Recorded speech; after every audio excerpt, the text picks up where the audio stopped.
Hello, readers, and welcome to Shelf Help. Have you ever felt the creeping dread of religious extremists trying to take over your government and consolidate power for only themselves? Yeah, me neither.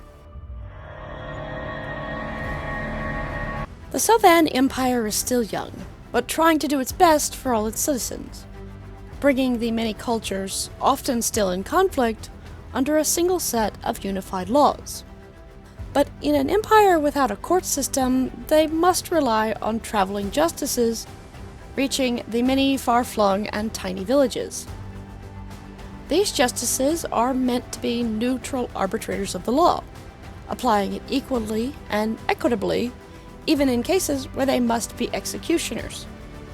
Keyword there being meant to be.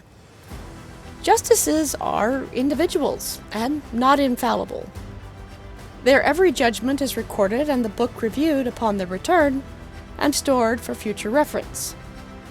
Though as Helena, who is the narrator recounting her younger years as a clerk for Justice von Volt, points out, if a justice misapplies the law and executes someone, that person isn't any less dead when the justice is reprimanded. Von Volt is a good man. The opening chapters illustrate this very well. Rill is a speck-on-the-map village at the edge of the empire, easy to bypass, and hasn't been visited by a justice in many years.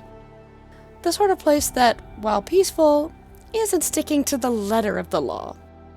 Because why? Everyone is happy, no one's getting hurt. Unfortunately, the law they are breaking is worshipping a pagan god, and Von Volt has a religious zealot following him around.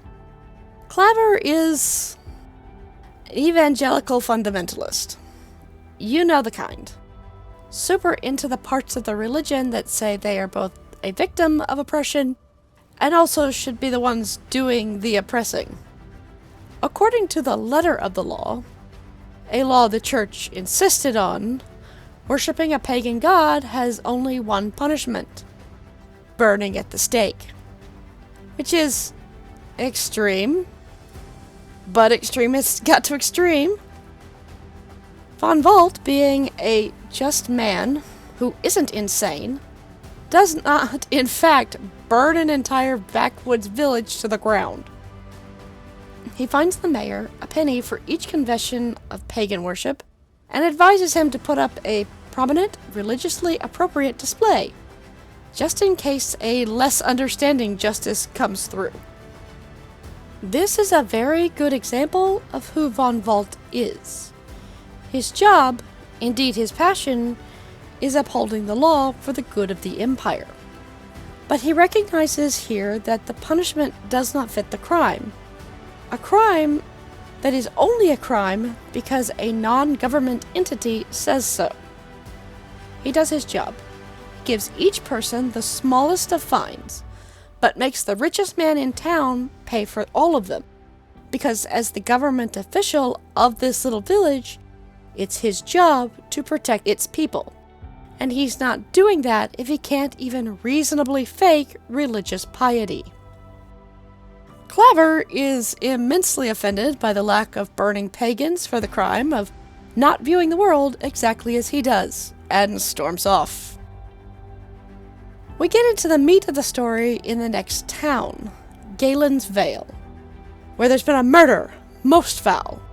A nobleman's wife has been found bludgeoned to death and her body cast into the river. We enter Law and Order, Medieval Fantasy Edition. But murder is just the first thread in a conspiracy that will unravel the empire, unveil the corruption of the church, and tear the wool from the eyes of our dear Justice von Volt. What becomes of a good man when justice fails?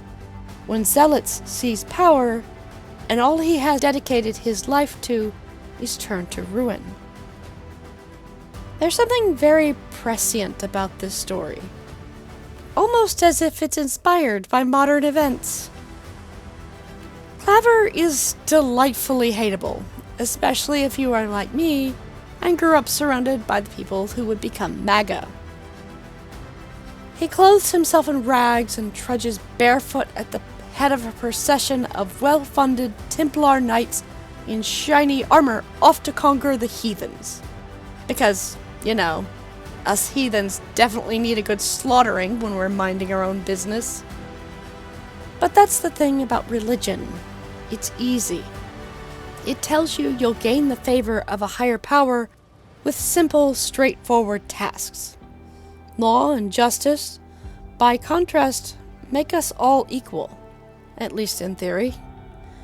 Yet, even in execution, the noble class wants better treatment. A clean, quick, dignified beheading, instead of a slow, undignified hanging, fit only for the peasantry. Von Bolt is a just man, but he is still just a man. As vulnerable to the horror of watching their life's work be torn apart by those who believe they are above the law as any of us. What is a just man to do in an unjust world? What is justice for those who believe themselves kings? I'm going to put this on my 4th shelf. While I love where it's going, it takes most of the book to get there. A large portion is dedicated to the investigation, which gives us insight into von Bolt's normal work process. But if you aren't into crime novels, crime with a fantasy twist may not hold your interest. As I said, this book feels very prescient with all that's going on right now. If you're reading to escape, this may hit a little close to home. But I, for one, look forward to the next book and learning how to bring justice to would-be kings. Thank you for your time. Let me know how I can improve your shelf.